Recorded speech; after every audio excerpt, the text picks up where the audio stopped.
Se você faz parte desse ministério ou nos acompanha pela televisão, você sabe que nós apoiamos Israel sem nenhuma hesitação ou dúvida.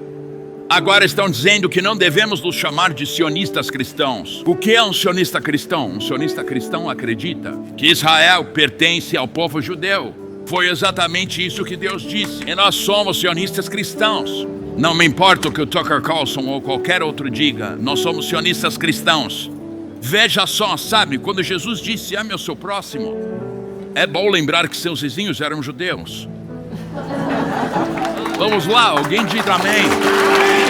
Agora, por que isso é importante para milagres? Porque Deus disse, eu abençoarei aqueles que abençoarem Israel. Um pastor não disse isso, um rabino não disse, um político não disse, o Deus Todo-Poderoso disse. E eu estou absolutamente 1000% convicto. Quando nós falamos do Knesset, e todos aqueles políticos judeus estavam lá, todos aqueles militares judeus estavam lá, e todos os líderes judeus estavam lá, e nos levantamos e falamos sobre judeus e cristãos caminhando juntos. Eles ficaram tão, olha, eu nem tenho palavras, nem tenho a inteligência para expressar o quanto o povo judeu valoriza e se apega ao fato de que nós estamos ao lado deles. Eu quero que você saiba de uma coisa. Todos aqueles que falam contra Israel, Deus disse, eu os amaldiçoarei. Mas todos nós que estamos ao lado de Israel, Deus disse, eu vou abençoar vocês. Deus quer usar você. Eu sei de todo o meu coração que Deus não deu câncer para ti. Deus não faz isso, mas eu sei no meu coração, o que o diabo planejou para o mal, Deus está usando para o bem. E Ele está dizendo para o mundo mandou ela para casa. O que o mundo disse a você? O mundo mandou a ti para casa 4 vezes para morrer. Nada mais a ser feito, mas Deus é o autor e consumador do seu destino. Se você precisa de um milagre na sua saúde, na sua família, nas suas finanças, seja o que for, grande ou pequeno, eu quero que você tenha que sair do seu lugar e venha. Se você nos vê pela televisão, pelo streaming ao redor do mundo, eu quero que você se levante aí na sua sala, ou onde quer que esteja, e diga, Deus, eu estou recebendo o meu milagre hoje. Vamos lá!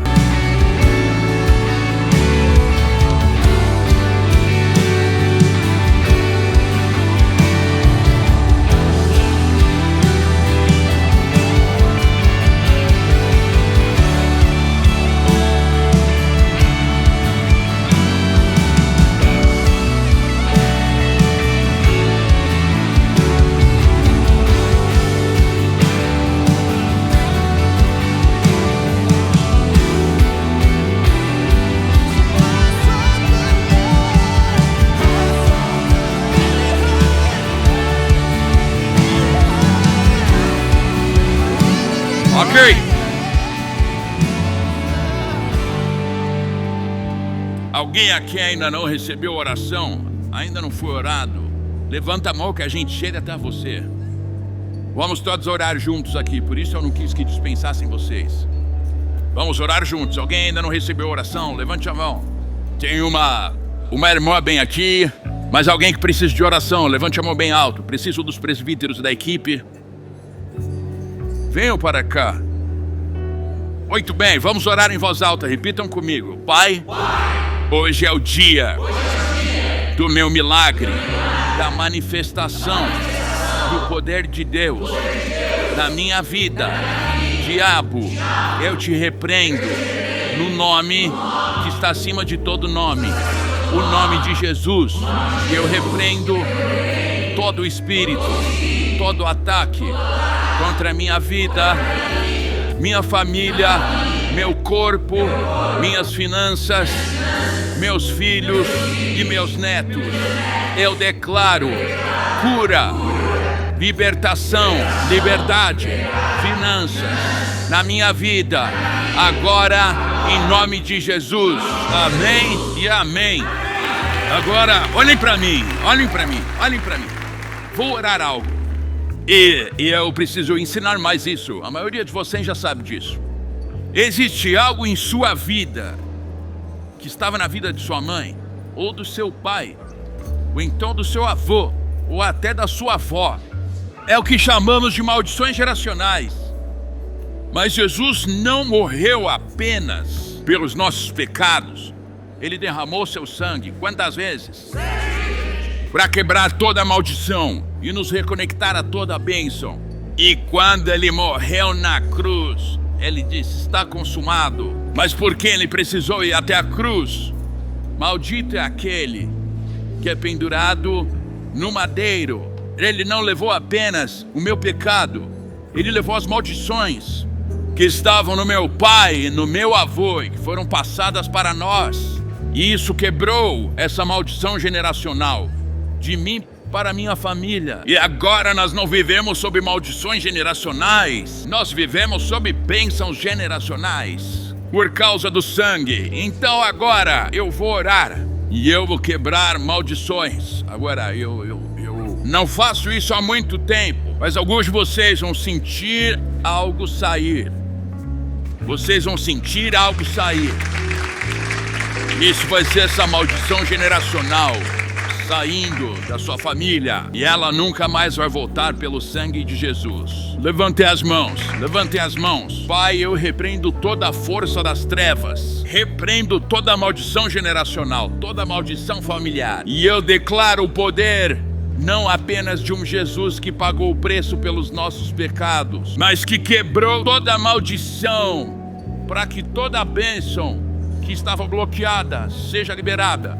Eu quebro essa maldição familiar agora, em todas as áreas, em nome de Jesus. A maldição da ira está saindo agora. A maldição da violência está saindo agora. A maldição do divórcio está saindo agora. A maldição do abandono está saindo agora. A maldição do vício está saindo. Alguns de vocês estão se colocando na brecha e vão sentir isso saindo pelos seus filhos, ou pelo seu marido, ou pela sua esposa, ou seus netos. Pai, nós ordenamos que isso vá embora, te repreendemos, diabo, e expulsamos agora, em nome de Jesus. Agora, se você crê que toda a maldição foi quebrada e toda a bênção liberada, dê uma salva de palmas ao Senhor e glorifique a Ele.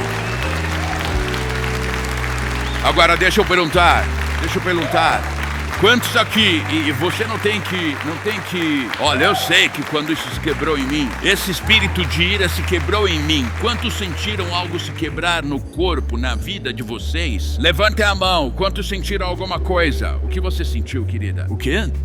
Vício, você sentiu quebrar. Amém. E eu vou dizer uma coisa, quando eu passei por você, eu soube que Deus ia fazer algo especial na sua vida. Amém, esse vício foi quebrado. Havia vícios na sua família antes? Claro. É por isso que a nossa luta não é contra carne e sangue, mas sim contra principados, amém? Isso nunca mais vai voltar em nome de Jesus. E eu vi meu pai bater na minha mãe. Eu vi meu pai bater em nós. Eu vi meu pai fazer tantas coisas. E eu olhava para aquilo como criança e dizia, eu nunca vou ser assim. Eu nunca vou ser aquilo. E aí eu me tornei aquilo. Mas um dia eu entendi que Jesus não veio apenas para me perdoar, Ele veio para quebrar isso e eu não sou mais aquilo. E eu nunca mais vou ser assim. Você se identifica com isso? Eu realmente sinto que Deus quebrou maldições aqui. E eu agradeço a Deus porque não é só nos homens esse espírito de ira, mas mulheres também têm. Mulheres também têm. Quem mais sentiu algo quebrar na sua vida? O que você sentiu, irmão? Falta de perdão, amém. Vejam, a falta de perdão. Por que é tão importante quebrarmos isso? Por que é tão importante quebrarmos isso? Perdoa as nossas ofensas. Agora me diz uma coisa, quantos aqui já pecaram depois de se tornarem cristãos? E lembrem-se, mentir também é pecado. Quantos já pecaram depois de se tornarem cristãos? Você quer que Jesus te perdoe por isso? Então qual é a condição? Como nós perdoamos alguém que fez algo contra nós? Nós não negamos o que aconteceu. A gente só percebe que a nossa luta não é contra carne e sangue, ok?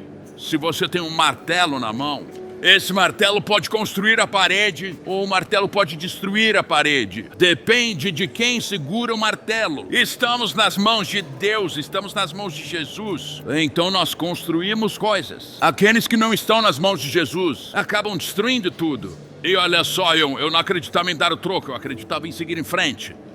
Eu guardava mágoa, não só guardava mágoa, eu alimentava essa mágoa. Deixava ela crescer e espalhava isso para todo mundo. E quando eu aprendi a deixar isso para trás, Porque se você quer entrar no seu futuro, você precisa soltar no seu passado. É isso aí, pessoal. Amém. Quem mais sentiu algo sair? O que você sentiu? Ira. Amém, ira. Você não pode entrar na terra prometida sendo uma pessoa irada. Todo mundo conhece as minhas histórias de dependência química, mas a maior libertação que eu tive foi da violência. Eu sei que é difícil acreditar porque hoje eu sou uma pessoa tão amorosa. Calem-se, deixa eu contar minha história.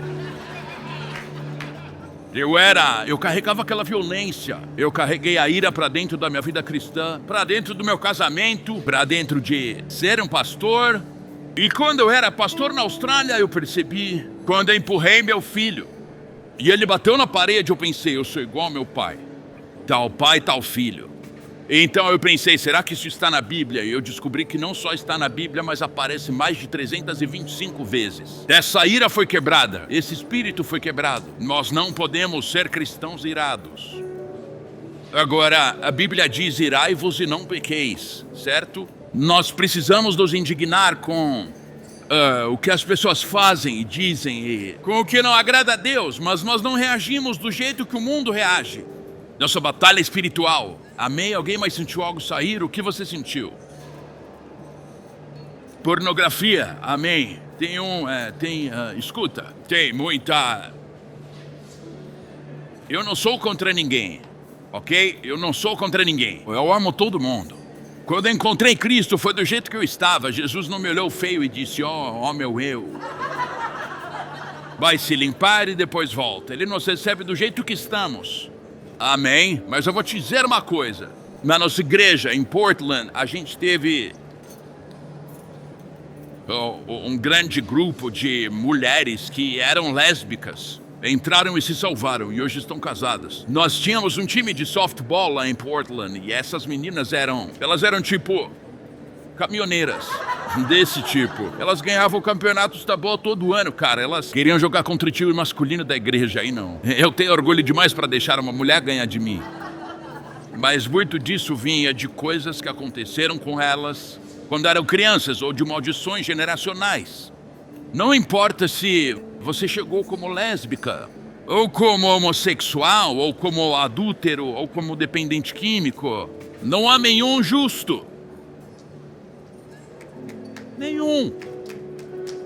Eu pesquisei essa palavra nenhum. Pesquisei em hebraico, em grego, em italiano, em latim. Nenhum justo. Às vezes assim ele nos recebe do jeito que somos, não recebe? Amém. Amém. Quem mais sentiu algo? O que você sentiu, querida?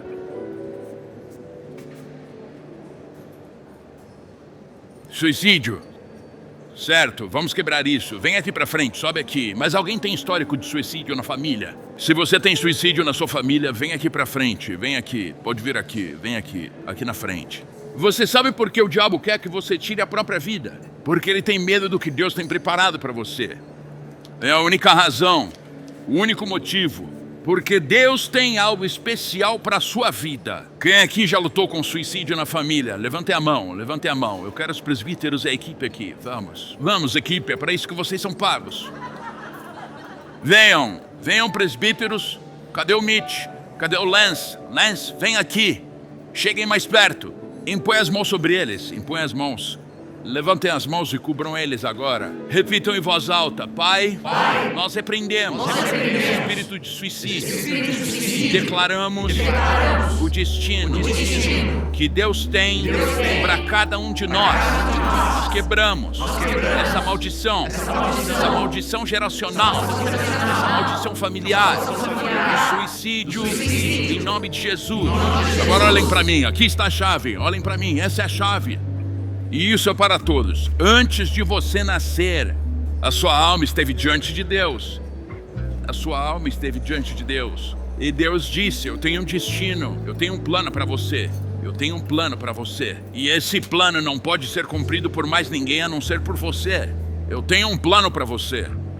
O único problema é que o diabo sabe disso. Ele não sabe qual é o plano, mas sabe que existe um plano. Vocês entendem? Isso não é invenção. No momento antes de você nascer, é por isso que o diabo promove o aborto. O aborto é uma mãe cometendo suicídio numa criança, porque o diabo conhece aquele destino. Agora deixa eu dizer uma coisa. Obrigado, Senhor.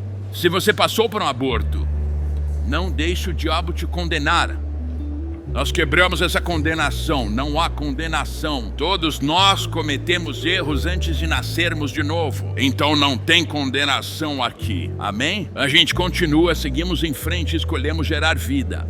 Mas cada um de nós, no momento antes de nascer, pense nisso. Deus disse, eu tenho um destino para você.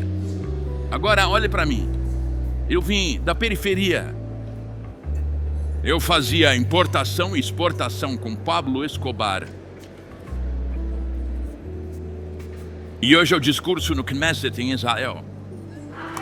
Deus sabia que eu tinha um destino. Eu não sabia. Meu pai me expulsou de casa e disse, nunca mais volte aqui. Eu não sabia. Mas Deus tem um destino para todos nós, que é transbordante, abundante, melhor que tudo que você pode pedir ou imaginar. E só você pode cumprir esse destino. Quando eu me converti, eu usava drogas tão pesadas, tão intensas, por tanto tempo, que eu não conseguia falar. Me colocaram na classe do Sub-15 nas aulas de reforço. Porque eu não conseguia funcionar. Mas Deus tem um destino. O que Satanás planeja para o mal, Deus vai reverter essa maldição e usar para o bem. Repitam isso, eu tenho um destino. Vamos lá, eu tenho um destino. E é transbordante, abundante, melhor que tudo. Eu posso imaginar. Todas as coisas cooperam para o bem. Olhem aqui, olhem para mim. Foi Deus quem deu câncer para Tis? Não. Foi Deus quem deu câncer para o Lion?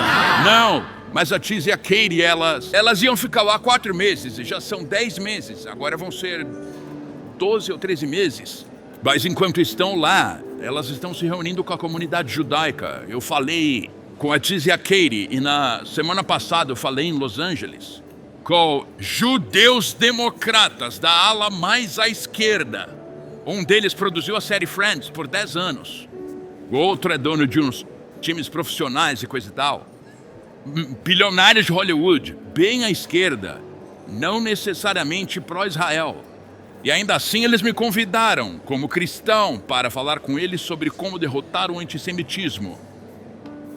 E olha, não convertemos todos, mas Deus alcançou cerca da metade deles. E eles vinham até mim dizendo, cara, eu nunca tinha pensado nisso desse jeito. Você não faz ideia do que Deus tem guardado para você. Não pare agora, olha para mim, eu sigo levando e tenho 50 anos. O meu melhor ainda está por vir. O seu melhor ainda está por vir, certo?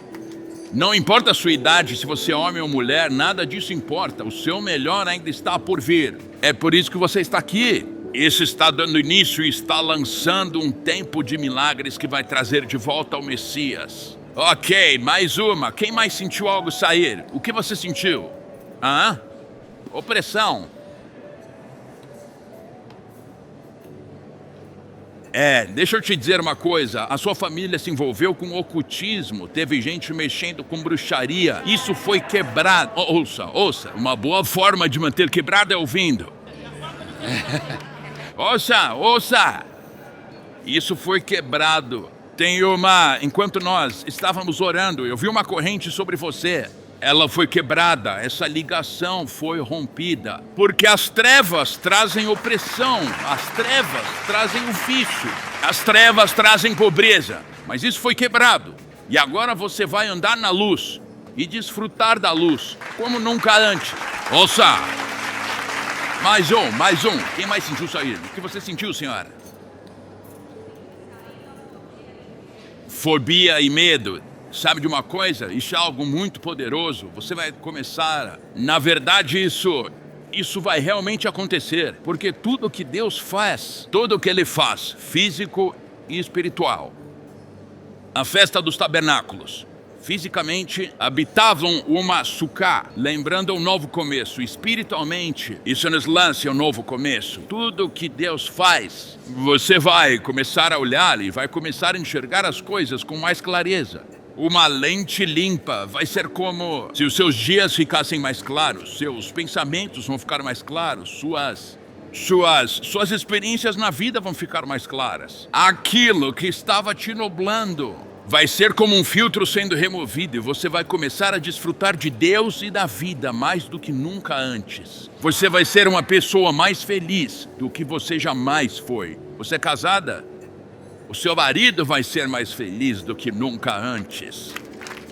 Amém? Não é? Você recebe isso? Eu digo, sabe? Eu poderia falar algo como, o poderoso Deus está me mostrando, mas esse não é o meu jeito. Eu vi, quando estou orando por alguém, eu vejo coisas, é assim que funciona comigo, eu vejo coisas. E quando você disse isso, eu vi como se fosse aquele filme no vidro de um carro e Deus simplesmente puxando aquilo e ele vai deixar tudo claro para você. Um amigo meu, anos e anos atrás, que morava em Colorado Springs, encomendou os óculos e quando viu com as novas lentes falou: "Uau, esse lugar é lindo, acho que vou ficar aqui."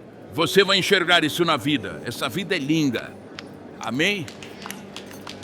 Mais alguém? Vamos, quem mais? O que você sentiu?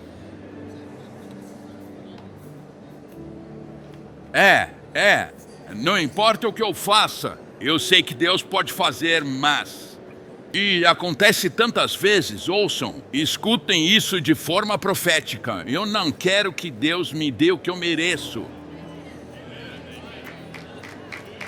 Eu não quero que Deus me dê o que eu mereço. Eu quero que Deus me dê aquilo que Jesus pagou por mim. Agora, o outro lado disso, deixa eu te mostrar o outro lado disso.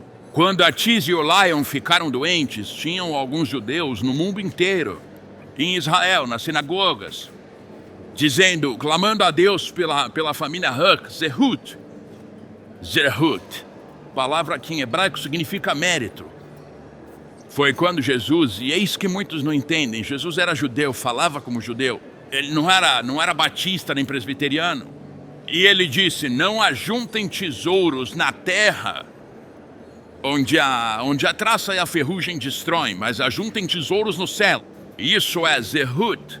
Então, número 1 é que Jesus pagou o preço por tudo. Eu não quero ter que pagar o preço pelo que eu fiz. Amém? Mas, por outro lado, nós ajuntamos tesouros cada vez que fazemos uma boa obra. Cada vez que alimentamos um órfão, ou ajudamos na aliá, ou somos gentis com alguém, isso se torna um tesouro no céu. A Tiz gosta muito de ensinar sobre isso. E ela diz, quando a gente precisa, Deus abre o seu cofre e derrama a sua bênção. Então, pensando bem, eu não quero receber o que eu mereço, porque se eu recebesse o que eu mereço, só teria cinzas falando com vocês aqui agora. Mas o outro lado é o seguinte, isso foi há cerca de 2 anos. Nos preparávamos para a Marcha dos Vivos. E tivemos uma notícia muito ruim sobre a Tiz. E eu disse, eu vou ficar em casa. E ela disse, você não vai ficar em casa. Eu preciso do máximo de boas obras sendo feitas no meu nome. Você vai para lá marchar na Marcha dos Vivos de Auschwitz até Birkenau. Faça essas boas obras. Então entendam, toda vez que você dá o dízimo, a oferta, nós conseguimos alimentar alguém, ajudar alguém, cuidar de alguém. Seja um necessitado, seja um veterano, seja quem for. Deus está guardando tesouros no céu para você. Oral Roberts nos disse uma vez, apresente o seu recibo. A Tiz e eu falamos para ele, nós nunca deixamos de dizimar, nós sempre damos, mas não vemos a bênção. E ele perguntou, vocês apresentam o recibo? O que isso significa? E ele respondeu, vocês dizimam e tal. Mas a maioria não acredita que Deus vai retribuir. Boa medida, recalcada, sacudida e transbordante. Mudou nossa vida. Eu disse, Senhor, abra esse cofre e derrama um pouco. Nunca fui o mesmo.